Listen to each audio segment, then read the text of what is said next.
Welcome to exam विवेचना। तो दोस्तों, जैसा कि आप लोगों को पता है, हम अपने चैनल पर डिस्कस करते रहते हैं प्री बाई क्यू सीरीज। तो आज जो सीरीज आपके समक्ष लाया हूँ, तो ये सीरीज आपके लिए काफ़ी महत्वपूर्ण होने वाली है। क्यों? क्योंकि जो ये सीरीज है, इसमें हम आपको कराएंगे नेट सेट HPSC, अर्थात जो हरियाणा में असिस्टेंट प्रोफेसर हिंदी की वैकेंसी निकली है, उसके प्री एग्जाम के लिए यहाँ पर हम आपके लिए तैयारी करवाएंगे। ठीक है, ये सिर्फ किसी एक परीक्षा तक सीमित नहीं है दोस्तों, चाहे कोई भी परीक्षा क्यों ना हो, अगर हिंदी साहित्य से संबंधित होगी, जैसे नेट सेट, JRF है, HP असिस्टेंट प्रोफेसर है, हरियाणा असिस्टेंट प्रोफेसर है, उनके प्री के लिए काफ़ी महत्वपूर्ण ये सीरीज रहने वाली है, इसलिए ध्यान से देखिएगा। ठीक है, net SET, JRF, TGT, PGT या फिर असिस्टेंट प्रोफेसर है, वहाँ पर आपको ये क्वेश्चन देखने के लिए मिलेंगे, इसलिए पूरी सीरीज को देखिएगा। काफ़ी महत्वपूर्ण यहाँ पर मैं प्रश्न लाने वाला हूँ, तो इस सीरीज को फॉलो करेंगे तो काफ़ी आपको लाभ मिलेगा।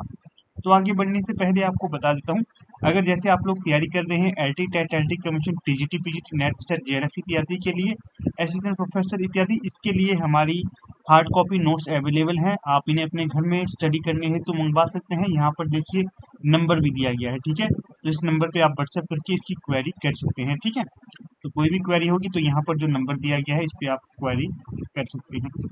तो व्हाट्सएप इत्यादि से अगर आप नहीं जुड़े हैं तो टेलीग्राम, व्हाट्सएप, उनके लिंक भी डिस्क्रिप्शन बॉक्स में दे दिए गए हैं, उनके साथ आप संपर्क कर सकते हो और अपनी तैयारी को और भी सुदृढ़ कर सकते हो। चलिए देख लेते हैं पहले प्रश्न को। यहाँ पर आप इसको मॉक टेस्ट के तौर पर भी ले सकते हो। बाकी ये जितने भी क्वेश्चन पेपर आपके साथ डिस्कस करूंगा, ये पहले किसी न किसी परीक्षा में पूछे गए हैं, इसलिए आगामी परीक्षा हेतु काफी महत्वपूर्ण होंगे। ये लगभग 50 प्रश्न इस वीडियो में हम डिस्कस करेंगे, ज्यादा एक्सप्लेनेशन में नहीं करूंगा, नहीं तो ज्यादा लंबा टाइम हो जाता है। तो देखिए पहला प्रश्न यहाँ पर क्या पूछा गया है। ही निर्गुण नई नहीं सगुन, रसना राम सुनाम, पंक्ति किस कवि की है? तो जो प्रस्तुत पंक्ति है ये किसकी होगी? यहाँ पर आप थोड़ा समय लेकर उत्तर भी लगा सकते हैं। तो प्रस्तुत पंक्ति है तुलसीदास जी की। तुलसीदास क्या कहते हैं? ही निर्गुण नई नहीं सगुन, रसना राम सुनाम, पंक्ति तुलसीदास की होगी। अगला जो प्रश्न है थोड़ा सा बड़ा कर देते हैं इसे। हाँ, अब ये ठीक रहा। अगला प्रश्न क्या दिया गया है? निज भाषा बोलहूं लिखहूं पढ़ूं, गुनहूं सब लोग, करहूं सकल विषय न विषय निज भाषा उपजोग, किस कवि की पंक्ति होगी ये? तो सही जो विकल्प होगा यहाँ पर, प्रस्तुत पंक्ति है श्रीधर पाठक की। किसकी है? श्रीधर पाठक की। जो हिंदी साहित्य है, वर्तमान हिंदी साहित्य, उसमें जो स्वच्छंदता बाल था, उसके प्रवर्तकों में जाने जाते हैं श्रीधर पाठक। अगला प्रश्न देखिए 3, निर्गुण भक्ति का पंचम तत्व कौन सा है? निर्गुण भक्ति का पंचम तत्व कौन सा है, ये यहाँ पर बतलाना है। तो तीसरे का जो सही विकल्प हो जाएगा, तो वो हो जाएगा विकल्प ए, सहज साधना। निर्गुण भक्ति का पंचम तत्व सहज साधना को माना जाता है, सहज साधना। PDF इत्यादि के लिए बार बार कह रहा हूँ, आप हमारे टेलीग्राम, व्हाट्सएप ग्रुप के साथ जुड़ सकते हैं, मिल जाएगी वहां पर PDF। वृंदावन लाल वर्मा का ऐतिहासिक नाटक कौन सा है? वृंदावन लाल वर्मा जो है, इनका ऐतिहासिक नाटक पूछा गया है। तो यहाँ पर जो इनका ऐतिहासिक नाटक हो जाएगा, तो वो हो जाएगा सेनापति उदल। सेनापति उदल नाम से इनका ऐतिहासिक नाटक लिखा गया है, ध्यान रखिएगा इसका। बाकी देखिए जन्मेजय का नागयज्ञ, स्कंदगुप्त, ये जो प्रमुख ऐतिहासिक नाटक माने जाते हैं, ये जयशंकर प्रसाद के माने जाते हैं। अगला प्रश्न है यहाँ 5, किशोरीलाल गोस्वामी की कहानी इंदुमती किस पत्रिका में प्रकाशित हुई थी? पहले तो ये ध्यान रखिए, इंदुमती किसकी कहानी है? ये थी किशोरीलाल गोस्वामी की, और इसे प्रथम कहानी होने का भी गौरव प्राप्त है। और ये किस पत्रिका में प्रकाशित हुई थी, ये भी काफी महत्वपूर्ण है। तो जो यहाँ पर सही विकल्प हो जाएगा, तो वो है सरस्वती पत्रिका। 1900 में ही ये कहानी प्रकाशित हुई थी, और 1900 ईस्वी में ही सरस्वती पत्रिका का प्रकाशन कार्य शुरू हुआ था। अगला प्रश्न देखिए, देवकी नंदन खत्री का उपन्यास काजर की कोठरी किस युग में प्रकाशित हुआ था? सबसे पहले तो आपने ये ध्यान रखना है कि जो काजर की कोठरी है, ये किसका उपन्यास है? तो ये हो जाएगा देवकी नंदन खत्री का। ठीक है, और ये किस युग में प्रकाशित हुआ था, ये भी काफी महत्वपूर्ण है। तो सही जो विकल्प हो जाएगा, तो वो होगा द्विवेदी युग में। किसमें? द्विवेदी युग में। अगला प्रश्न देखिएगा साथ इसमें क्या पूछा गया है। सुरभि पीड़ित मधुपों के बाल तड़प बन जाते हैं गुंजार, यह पंक्ति पंत की किस कविता की है। पहले ध्यान रखिए, पंत से तात्पर्य है सुमित्रा नंदन पंत। तो ये जो प्रस्तुत पंक्तियां हैं ये इनकी किस कविता से ली गई हैं वो यहाँ पर बताना है। तो सही जो विकल्प हो जाएगा मौन निमंत्रण, इनकी कविता है मौन निमंत्रण, उससे ये पंक्ति ली गई है कि सुरभि पीड़ित मधुपों के बाल तर्प बन जाते हैं गुंजार, ये पंत जी की कविता होगी। बाकी देखिए परिवर्तन, मौन निमंत्रण, नौका विहार, एक तारा, ये सारी की सारी जो कविताएं हैं किसकी होंगी, सुमित्रा नंदन पंत की। सुमित्रा नंदन पंत का जन्म कहाँ पर हुआ था ये प्रश्न मैं आपके लिए छोड़ देता हूँ, तो इसका उत्तर आप दीजिएगा। तो अगला प्रश्न है 8। मोहन राकेश का आषाढ़ का एक दिन बिंबों का नाटक है, तो लहरों के राजहंस किस प्रकार का नाटक है। ध्यान रखिएगा, पहले तो ये प्रश्न पूछा जा सकता है कि आषाढ़ का एक दिन और लहरों के राजहंस किसके नाटक होंगे, तो ये होंगे मोहन राकेश से। विधा भी पूछी जा सकती है कि किस विधा की ये रचनाएं हैं, तो ये नाटक विधा की रचनाएं हैं। और तो यहाँ पर जैसे जो आषाढ़ का एक दिन है यह है बिंबों का नाटक, पूछा जाएगा भविष्य में तो कैसा नाटक होगा, बिंबों का नाटक, ये तो ऐसा माना जाता है। परंतु जो लहरों के राजहंस है ये किस प्रकार का नाटक है ये यहाँ पर बताना है। तो जो 8वें का सही विकल्प होगा ये होगा आपका प्रतीक नाटक। जो लहरों के राजहंस है ये कैसा नाटक है, प्रतीक नाटक है। अगला प्रश्न 9। अमृतलाल नागर के बूंद और समुद्र उपन्यास में बूंद किसका प्रतीक है। ध्यान रखिएगा, बूंद और समुद्र ये उपन्यास विधा की रचना है, किसकी, अमृतलाल नागर की। जो ये बूंद और समुद्र है इस उपन्यास में बूंद किसका प्रतीक है, बूंद किसका प्रतीक है ये बताना है। तो जो बूंद है ये व्यक्ति का प्रतीक होगा, बूंद और सागर। ये जो व्यष्टि से समष्टि की ओर उन्मुख है ऐसा इसमें बतलाया गया है। अगला प्रश्न 10। बांगड़ू बोली जाटू के अतिरिक्त किस नाम से प्रसिद्ध है। जो बांगड़ू है इसे जाटू के नाम से भी जाना जाता है, इसी के साथ साथ एक और प्रसिद्ध और प्रचलित नाम है, वो कौन सा है, तो वो होगा आपका हरियाणवी या हरियाणी। जो बांगड़ू है इसे जाटू भी कहा जाता है और हरियाणवी भी कहा जाता है। अगला प्रश्न देखिएगा 11। संघर्षी ध्वनियां क्या कहलाती हैं। संघर्षी ध्वनियां क्या कहलाती हैं या क्या कहलाती थी। तो जो 11 का सही विकल्प होगा तो वो होगा ऊष्म। संघर्षी ध्वनियां ऊष्म ध्वनियां कहलाती हैं। ध्वनि की प्रतिष्ठा एवं उसकी परंपरा के प्रवर्तन का श्रेय किसको प्राप्त है। ध्वनि की प्रतिष्ठा एवं उसकी परंपरा के परिवर्तन का श्रेय किसको प्राप्त है। तो जो 12 का सही विकल्प हो जाएगा आनंदवर्धन को, किसे, आनंदवर्धन को, विकल्प बी। उत्पत्ति पुष्टि तथा प्रतीति किसकी प्रक्रियाएं हैं। उत्पत्ति पुष्टि प्रतीति किसकी प्रक्रियाएं होंगी। तो 13 का सही विकल्प है रस निष्पत्ति की, किसकी, रस निष्पत्ति की, विकल्प डी यहाँ सही हो जाएगा। अगला प्रश्न देखिएगा 14। भारतेंदु युग का साहित्य हिंदी भाषी जनता का जातीय साहित्य है, कथन किस आलोचक का है। तो जो प्रस्तुत कथन होगा तो वो होगा रामविलास शर्मा का। रामविलास शर्मा क्या कहते हैं, भारतेंदु युग का साहित्य हिंदी भाषी जनता का जातीय साहित्य है। अगला जो प्रश्न है यहाँ पर इसमें क्या पूछा गया है 15 में। एक पतंग अनंत में काव्य संग्रह किस कवि का है। जो एक पतंग अनंत में है काव्य संग्रह है किसका होगा ये यहाँ पर बताना है। तो जो 15 का सही विकल्प होगा तो वो होगा विकल्प ए अशोक वाजपेयी, किसका, अशोक वाजपेयी।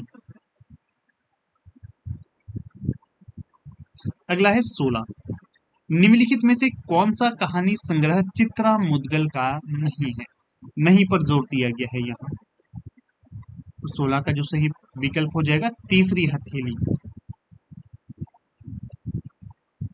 जो तीसरी हथेली कहानी संग्रह है ये चित्रा मुद्गल का नहीं होगा। बाकी जहर ठहरा हुआ, लाक्षाग्रह, जगदम्बा बाबू आ रही हैं, ये तीन कहानी संग्रह किसके होंगे? चित्रा मुद्गल के। अगला जो प्रश्न है 17, संविधान के भाग 17 के किस अनुच्छेद में हिंदी भाषा के विकास के लिए निर्देश दिए गए हैं? संविधान के भाग 17 के किस अनुच्छेद में हिंदी भाषा के विकास के निर्देश दिए गए हैं? विकास की बात की जा रही है यहाँ पर 17 में। तो सही जो विकल्प हो जाएगा अनुच्छेद 351 में। किसमें? अनुच्छेद 351 में विकास की बात की गई है।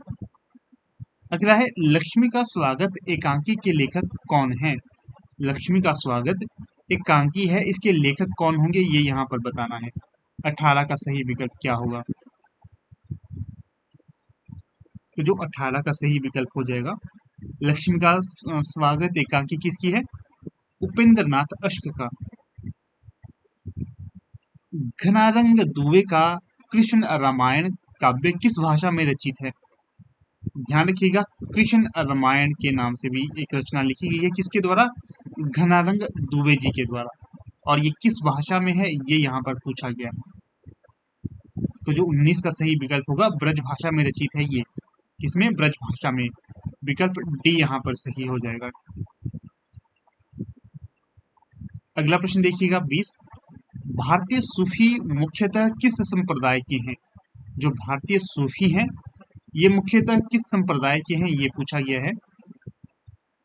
तो 20 में सही विकल्प होगा बेशरा या बेशरा। शरा और बेशरा के नाम से दो संप्रदाय प्रचलित है।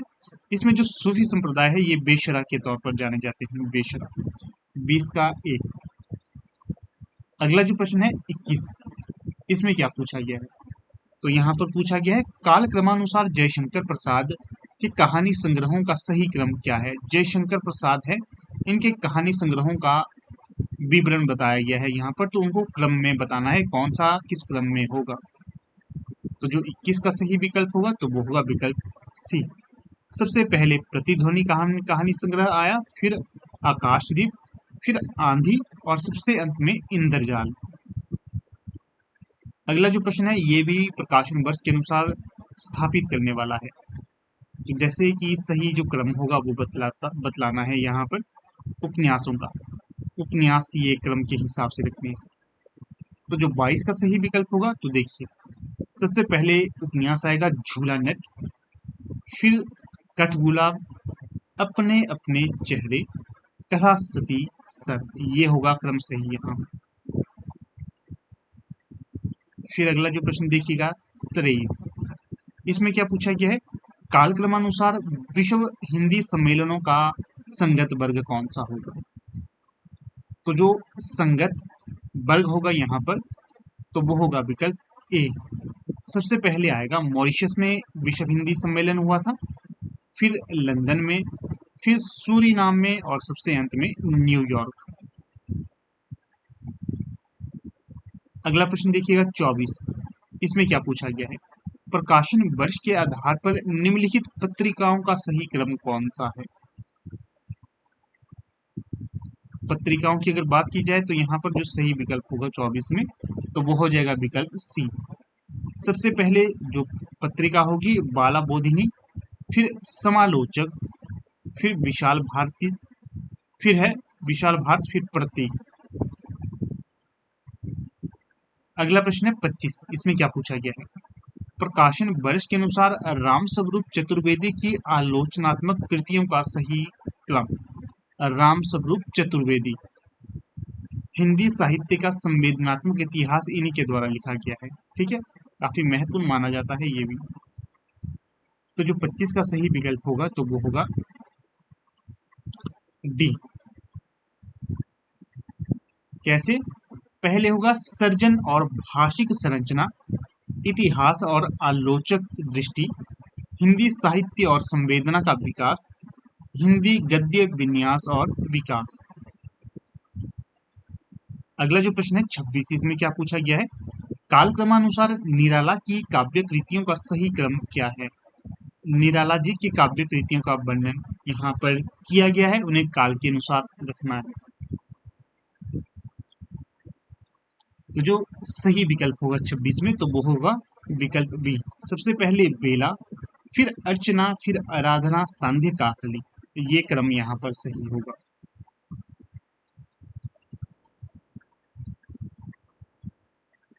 अगला प्रश्न देखिएगा 27। इसमें यहाँ पर क्या पूछा गया है, इसमें भी प्रकाशन वर्ष के आधार पर वृंदावन लाल वर्मा के उपन्यासों का सही क्रम बताना है।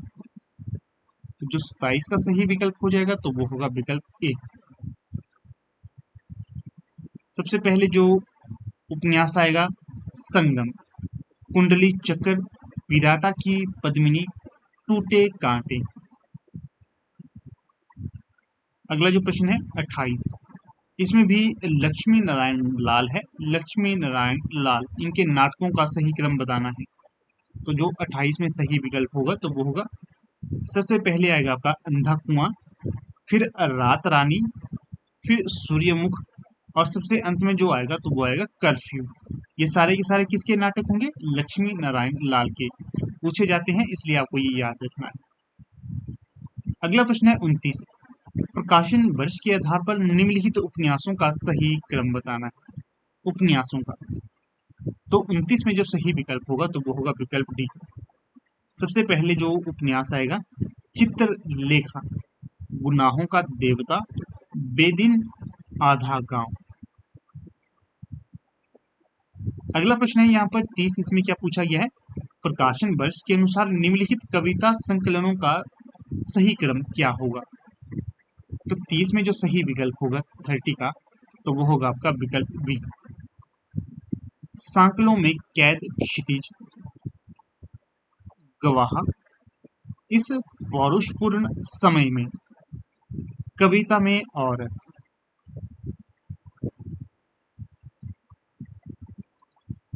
अगले प्रश्न को देख लेते हैं 31। इसमें क्या पूछा गया है, निम्नलिखित ग्रंथों को उनके रचनाकारों के साथ सुमेलित कीजिए। तो देखिए, अगर हम रचनाकारों को उनकी रचना के साथ सुमेलित करते हैं तो कुछ इस प्रकार से क्रम बनता है। यहाँ पर 31 में मधुमती भूमिका, मधुमती भूमिका किसकी होगी, ये भट्टनायक की। किसकी है, भट्टनायक की। काव्य अलंकार सूत्रवृत्ति, ये किसकी रचना है, बामन की।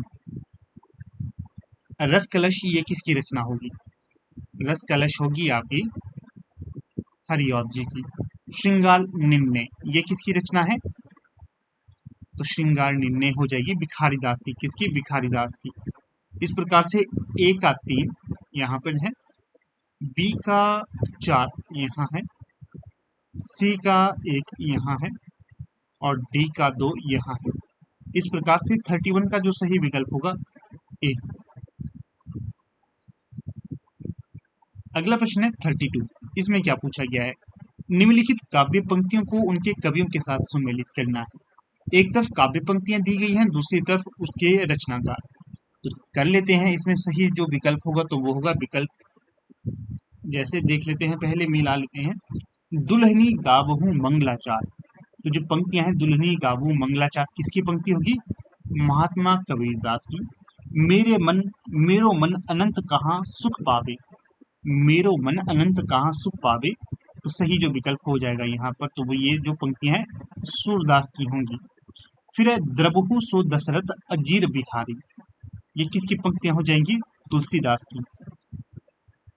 पियूसु कहूँ संदेशड़ा, हे भोरा हे कागा, ये पंक्तियां किसकी होंगी, तो ये जो पंक्तियां होंगी ये हो जाएंगी आपकी जायसी की, मलिक मोहम्मद जायसी की। इसलिए जो सही यहाँ पर मिलान हो जाता है, ए का 2 यहाँ पर है और यहाँ पर है, ए और डी में। मेरो मन अनंत कहाँ सुख पावे, तो बी का 3, ये भी 2 जगह है। आप एलिमिनेट मेथड को प्रयोग करेंगे तो आपको उत्तर मिल जाएगा। द्रबहु सो दशरथ अजीर बिहारी, ये किसका है, सी का 4। सी का 4 कहाँ कहाँ है, यहाँ पर है और यहाँ पर है, इसलिए ये तो यहाँ पर खत्म हो गया आपका, ये तो होगा नहीं, तो उत्तर होगा विकल्प डी, क्योंकि बाकी सारे यहाँ पर मिल नहीं रहे थे, ए और डी वाले विकल्प मिल रहे थे, इसलिए ए यहाँ से एलिमिनेट हो गया, क्योंकि सी का 4 है तो 4 सिर्फ डी वाले में है और बी वाले में है, क्योंकि बी में तो बाकी मिल नहीं रहे तो बी तो वैसे भी नहीं होगा, इसलिए डी सही विकल्प हो जाएगा यहाँ। अगला जो प्रश्न है 33, निम्नलिखित कहानियों को कहानीकारों के साथ सुमेलित कीजिए। तो चलिए सुमेलित कर लेते हैं। तो देखिएगा यहाँ पर आर्द्रा, ये किसकी कहानी होगी आर्द्रा? तो सही जो यहाँ पर हो जाएगा इसका मिलान आर्द्रा आर्द्रा ये हो जाएगी मोहन राकेश की कहानी आर्द्रा। अभिमन्यु की आत्महत्या, तो ये हो जाएगी राजेंद्र यादव की, किसकी? राजेंद्र यादव की। यही सच है, यही सच है मनु भंडारी की, किसकी? मनु भंडारी की। दोपहर का भोजन, ये होगा आपका अमरकांत का, अमरकांत। तो इसलिए यहाँ पर विकल्प कौन सा सही होगा? ए का 4 कहाँ कहाँ है? ए का 4 सिर्फ एक में है। अगर इस तरह से आपके मिल जाते हैं ना तो ज्यादा देखना ही नहीं है आगे पीछे, क्योंकि ए का 4 कहीं नहीं है, इसलिए विकल्प ए ही यहाँ पर सही होगा। बाकी भी मिला लेते हैं आपकी सेटिस्फेक्शन के लिए। अभिमन्यु की आत्महत्या बी का 3, बी का 3 बी में ही है, ए में ही है। यही सच है मनु भंडारी सी का 5, ये भी विकल्प ए में ही है। दोपहर का भोजन 1, दोपहर का भोजन 2 हाँ अमरकांत, इसलिए ये सही होगा, विकल्प ए यहाँ पर सही होगा। जब आपका एक मिल जाता है ना तो बाकी को मिलाने की आवश्यकता नहीं होती, क्योंकि समय इससे बच जाता है, इसलिए कह रहा हूँ। अगला जो है 34, यहाँ पर भी पूछा गया है निम्नलिखित आत्मकथाओं को उनके लेखकों के साथ सुमेलित कीजिए। तो देखिए एक तरफ आत्मकथाएं दी गई है, दूसरी तरफ उसके लेखक दिए गए हैं। तो अगर हम सही मिलान कर लेते हैं यहाँ पर 34 में, तो देखिए मिलान कुछ इस प्रकार से होगा। दोहरा अभिशाप, ये किसकी आत्मकथा होगी? दोहरा अभिशाप। तो सही जो विकल्प हो जाएगा दोहरा अभिशाप का हो जाएगा आपका कौशल्या वैसंतरी। जूठन, जूठन किसकी है? सबसे चर्चित आत्मकथाओं में है ये जूठन और मुर्दहिया, ये पढ़िएगा कभी इसमें मिलता है तो। यह है ओम प्रकाश वाल्मीकि की अपने अपने पिंजरे, ये किसकी होगी? मोहनदास नैमिषराय की। फिर है मुड़ मुड़ के देखता हूँ, मुड़ मुड़ के देखता हूँ राजेंद्र यादव की आत्मकथा होगी ये।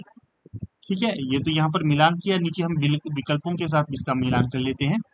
जैसे कि दोहरा अभिशाप ए का 3, ए का 3 कहाँ है? ए का 3, ए का 3 विकल्प सी में है, इसलिए सी ही इसका सही होगा। बाकी भी मिला लीजिए आप आराम से, आपको इसके उत्तर मिल जाएंगे। अगला है 35, इसमें क्या पूछा गया है? निम्नलिखित पात्रों को उपन्यासों के साथ सुमेलित करना है। पात्रों को, अगर यहाँ पर आपको एक भी पात्र का पता चल जाता है तो सही हो सकता है प्रश्न आपका।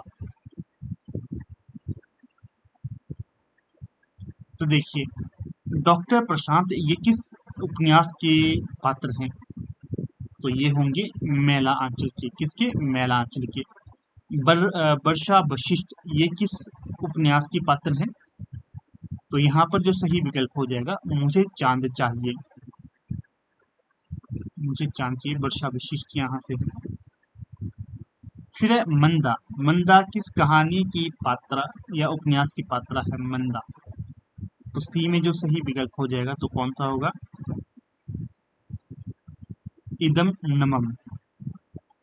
फिर है विपत्ति, ये किसका होगा? विपत्ति, विपत्ति हो जाएगा आपका पागल कुत्तों का मसीहा। इस प्रकार से ये विकल्प यहाँ पर सही होगा। ए का 3 देखिए कहाँ कहाँ है, विकल्प बी में ही है ए का 3, तो आगे देखने की आवश्यकता ही नहीं है। आप देखिएगा क्योंकि आपको हर एक रचना का पता होना चाहिए, मैं तो यहाँ पर आपको सॉल्व करवा रहा हूँ इसलिए ज्यादा देखता नहीं। अगला देखिए प्रश्न 36, संस्मरणों को उनके लेखकों के साथ सुमेलित कीजिए। तो एक तरफ संस्मरण दिए गए हैं, दूसरी तरफ उनके लेखक दिए गए हैं, तो इसका हम मिलान कर लेते हैं। मील के पत्थर, ये किसका संस्मरण होगा? मील के पत्थर रामवृक्ष बेनीपुरी। बेदिन बेलोक, ये किसका होगा? बेदिन बेलोक शिव पूजन सहाय। चेतना के बिंब, ये किसका होगा? चेतना के बिंब डॉक्टर नगेंद्र। स्मृति कण, ये किसका है? सत्यवती मलिक, ये इनका हो जाएगा। फिर मिलान करते हैं, ए का 5 कहाँ है, ए का 5 दो जगह है मित्रों, विकल्प ए और विकल्प डी में, इसलिए थोड़ा सा इसको हम आगे खींचेंगे। बेदिन बेलोक, ये किसकी है, शिव पूजन सहाय, ए का 4, बी का 4 कहाँ है, बी का 4, ये देखिए ये है और ये है, ठीक है। यहाँ से तो ये अब एलिमिनेट हो गया, इसको हम नहीं करेंगे, ये पहले से ही एलिमिनेट है, तो ये भी नहीं होगा, इसलिए जो सही विकल्प होगा तो ऑप्शन डी, ठीक है, ऑप्शन डी। अब चलते हैं अपने अगले प्रश्न की तरफ। यहाँ पर क्या है 37 में, यहाँ पर भी है, निम्नलिखित ग्रंथों को उनके लेखकों के साथ सुमेलित करना है, निम्नलिखित ग्रंथों को उनके लेखकों के साथ सुमेलित करते हैं। 37 का देखिए 37, यहाँ पर आपके ग्रंथ दिए गए हैं और यहाँ पर लेखक, तो देखिए शैली विज्ञान की भूमिका, जो शैली विज्ञान है ये भूमिका,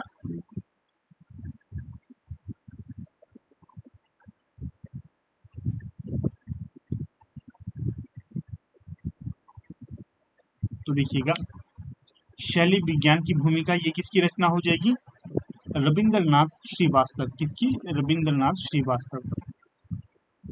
शैली विज्ञान ये किसकी रचना है, शैली विज्ञान,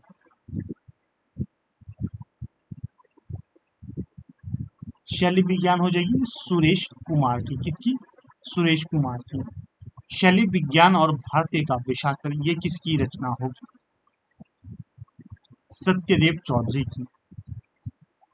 और शैली विज्ञान और भारतीय काव्य शास्त्र, अंतिम है शैली विज्ञान का इतिहास, ये किसकी रचना हो जाएगी, तो जो ये रचना हो जाएगी पांडे श्री भूषण शीतांशु का, शीतांशु बड़ा अच्छा नाम है। तो इस प्रकार से जो ए का तीन कहाँ कहाँ पर है, विकल्प 2 में ही है, तो बी में, तो ये यहाँ से ही हम इसको खत्म कर देते हैं, आगे नहीं पढ़ेंगे। अगला देखिए 38, इसमें क्या है, आलोचना पद्धतियों को आचार्यों के साथ सुमेलित करिए, तो है 38 का समाजशास्त्रीय आलोचना, समाजशास्त्रीय आलोचना ये किसकी होगी, रामचंद्र शुक्ल, समाजशास्त्रीय आलोचना पद्धति है ये, समाजशास्त्रीय आलोचना रामचंद्र शुक्ल करते थे। मानवतावादी आलोचना, मानवतावादी आलोचना ये थे आपके हजारी प्रसाद द्विवेदी। सौष्ठववादी आलोचना ये किसकी होगी, सौष्ठववादी आलोचना ये हो जाएगी आपकी नंद दुलारे वाजपेयी की, ये ध्यान रखिएगा, इंपॉर्टेंट प्रश्न है ये। प्रयोगवादी आलोचना ये किसकी है, तो जो प्रयोगवादी आलोचना होगी 38 में ये हो जाएगी मित्रों विजय देव नारायण शाही की, ठीक है। इस प्रकार से ये यहाँ पर सुमेलित रूप होगा। बाकी देखिए ए का 3 कहाँ है, ए का 3 विकल्प ए में ही है, इसलिए ये सही विकल्प हो जाएगा। यहाँ पर जितने भी प्रश्न आपके साथ डिस्कस कर रहा हूँ ये ऑफिशियल आंसर की पर आधारित है। अगला है 39, यहाँ पर काव्य पंक्तियों को कवियों के साथ सुमेलित करना है, तो कर लेते हैं 39 का। देखिए पंक्ति है, मर गया देश अरे जीवित रह गए तुम, ये जो पंक्ति होगी किसकी होगी, मर गया देश और जीवित रह गए तुम, मुक्ति बोध की पंक्तियां हैं ये, मुक्ति बोध ने कही। और शायरी को आदमी की जरूरत है, और शायरी को किसकी जरूरत है, आदमी की जरूरत है, ये किसकी पंक्ति होगी, केदारनाथ अग्रवाल की। छोड़ ध्रुवों की मृदु छाया, ये किसने कहा, छोड़ ध्रुवों की मृदु छाया, ये कहा सुमित्रा नंदन पंत ने। अगला है, मेरे लिए हर आदमी एक जोड़ी जूता है, सुदामा पांडे धूमिल की पंक्ति है, मोचीराम कविता से ली गई है। तो सही जो विकल्प होगा ए का 4 कहाँ कहाँ है, सिर्फ ए सी में ही है, इसलिए विकल्प सी यहाँ पर सही हो जाता है हमारा। अगला जो प्रश्न है 40, इसमें क्या पूछा गया है, ग्रंथों और उनके रचयिताओं को सुमेलित करना है। यहाँ पर ग्रंथ है, यहाँ पर उसके रचनाकार हैं। रस रहस्य, रस रहस्य किसकी रचना होगी, कुलपति मिश्र की, रस रहस्य कुलपति मिश्र। रस प्रबोध ये किसकी रचना है? रसलीन की, रस प्रबोध रसलीन की। रसभूषण ये किसकी रचना होगी? याकूब खां की है रसभूषण। रसराज ये किसकी रचना होगी? मतीराम की रचना होगी रसराज। ठीक है, इस प्रकार से होगा पूरा ये सुमेलित रूप। रस रहस्य एकाचार, एकाचार कहाँ कहाँ है? विकल्प ए में ही है एकाचार, इसलिए विकल्प ए ही यहाँ पर सुमेलित हो जाएगा और सही हो जाएगा।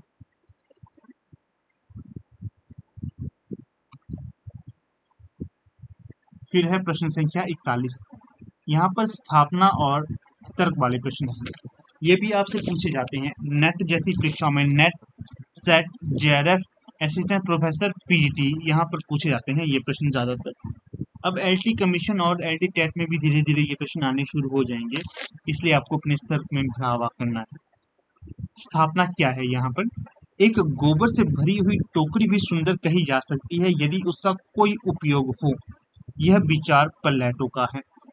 तर्क क्या है? सौंदर्य की सत्ता आत्मगत होती है, वस्तुगत नहीं। तो यहाँ पर ये बताना है कि कौन सा यहाँ पर सही होगा। तो देखिए, जो स्थापना है कि एक गोबर से भरी हुई टोकरी भी सुंदर कही जा सकती है यदि उसका कोई उपयोग हो, ये पंक्ति तो कही गई है प्लेटो के द्वारा, बिल्कुल सही होगा ये। फिर सौंदर्य की सत्ता आत्मगत होती है, वस्तुगत नहीं, बिल्कुल सही।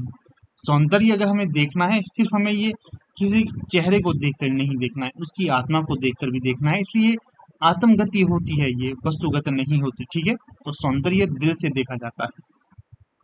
वर्तमान स्थिति तो कुछ और है, परंतु जो वास्तव में है वो यहाँ पर बता रहा हूँ। 41 का हो जाएगा डी, ए और आर दोनों सही होंगे। अगला प्रश्न है 42। इसमें क्या है? ये भी स्थापना और तर्क वाला है। क्या स्थापना है यहाँ पर? टी.एस. एलियट के अनुसार साहित्य व्यक्तित्व की अभिव्यंजना ना होकर उससे पलायन है। तर्क क्या है इसका? रीजन क्या है? तो रीजन है इसी आधार पर अस्तित्ववादी सिद्धांत स्थापित है। तो यहाँ पर देखिए, अगर हम इसका सही मिलान देखते हैं कि जो असर्शन क्या है, टी.एस. इलियट के अनुसार साहित्य व्यक्तित्व की अभिव्यंजना ना होकर उससे पलायन है, ये तो जी बिल्कुल सही टी.एस. इलियट ने कहा था। अगला जो तर्क है, रीजन है इसी आधार पर अस्तित्ववादी सिद्धांत स्थापित है। देखिए, अस्तित्ववादी हैं, वे अपने अस्तित्व पर काफी महत्व देते हैं। ये नहीं कहा जा सकता कि इलियट का जो ये यहाँ पर सिद्धांत है इसी के ऊपर ये सही होगा, नहीं। इनका सिद्धांत अपने लिए सही है, परंतु अस्तित्ववाद के ऊपर ये लागू हो या फिर ये सिद्धांत अस्तित्ववाद से आधारित है, तो ये ऐसा कुछ नहीं है, इसलिए यहाँ पर ये गलत हो जाएगा। अस्तित्ववादियों के अलग से सिद्धांत थे। ठीक है, तो यहाँ पर असर्शन तो सही है, परंतु रीजन गलत होगा। तो ए सही है, आर गलत है। कहाँ? ए सही, आर गलत, तो विकल्प बी यहाँ पर सही होगा, विकल्प बी में। अगला देखिए, ये भी असर्शन और रीजन वाला। असर्शन पढ़ते हैं इसकी क्या है? स्थापना भरत मुनि के प्रसिद्ध रस सूत्र में विभाव, अनुभाव, स्थायी भाव और व्यभिचारी भाव, इन चारों का उल्लेख है। तर्क क्या है? रीजन क्या है? रस का मूल आधार स्थायी भाव है जो विभावादि से युक्त होकर ही रस बनता है। तो 43 में जो देखिए, हम सही जो तथ्यों को देखते हैं,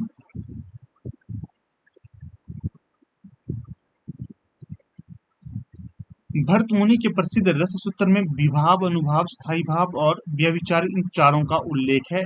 ये पूरी तरह से सही नहीं माना जाता। ठीक है, 43 की बात कर रहा हूँ, पूरी तरह से सही नहीं माना जाता, इसलिए विकल्प इसमें जो असर्शन है ये तो गलत हो जाएगी। रीजन देखिए, रस का मूल आधार स्थायी भाव है तो विभावादि से युक्त होकर ही रस बनता है, ये यहाँ पर सही हो जाएगा। ठीक है, 43 में सी सही विकल्प होगा। अगला है 44। इसमें क्या है? स्थापना जो उपयोगिता घोड़े की सैनिक के लिए है वही भाषा की कवि के लिए। पंक्ति काफी महत्वपूर्ण है, ध्यान से पढ़िएगा इसे।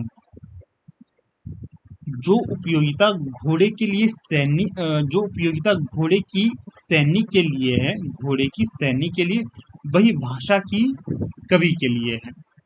तर्क, क्योंकि भाषा साहित्य की अभिव्यक्ति का माध्यम है। तो देखिए, ये जो पहला कथन है तो इसमें ज्यादा देखने की जरूरत नहीं है, सही है पूरी तरह से। फिर जो तर्क है, क्योंकि भाषा साहित्य की अभिव्यक्ति का माध्यम है, ये भी यहाँ पर सही होगा। इसलिए दोनों कथन यहाँ पर सही होंगे, ए और बी।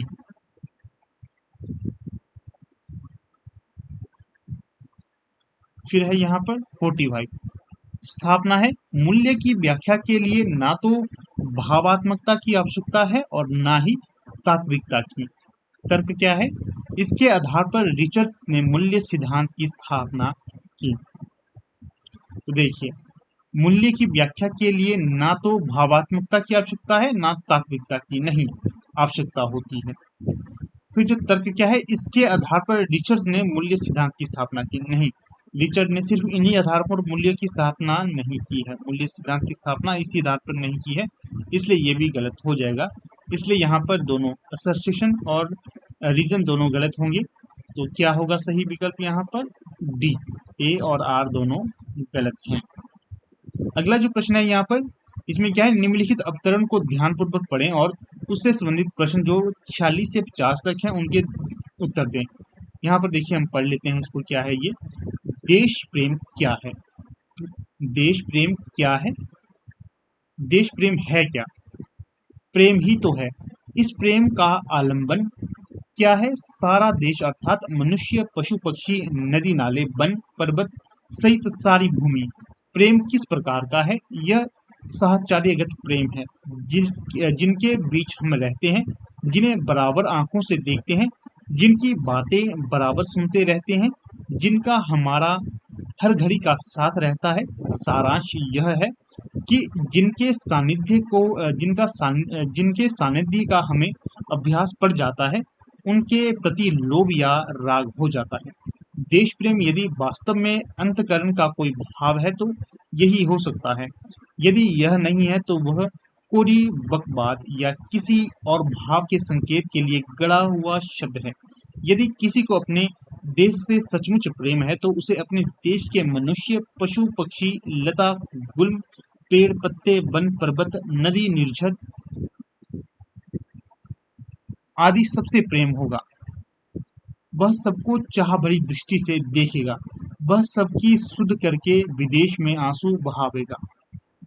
जो यह भी नहीं जानते कि कोयल किस चिड़िया का नाम है, जो यह भी नहीं सुनते कि चातक कहाँ चिल्लाता है, जो जो यह भी आंख भर नहीं देखते कि आम प्रणय सौरभ पूर्ण मंजरियों से कैसे लदे हुए हैं, जो यह भी नहीं झांकते कि किसानों के झोंपड़ों के भीतर क्या हो रहा है, वे यह 10 बने ठने मित्रों के बीच प्रत्येक भारतवासी की औसत आमदनी का पर्दा पर्दा बताकर देश प्रेम का दावा करें तो उनसे पूछना चाहिए कि भाइयों, बिना रूप परिचय का यह प्रेम कैसा, जिनके दुख सुख के तुम कभी साथी नहीं हुए, उन्हें तुम सुखी देखना चाहते हो, ये कैसे समझें।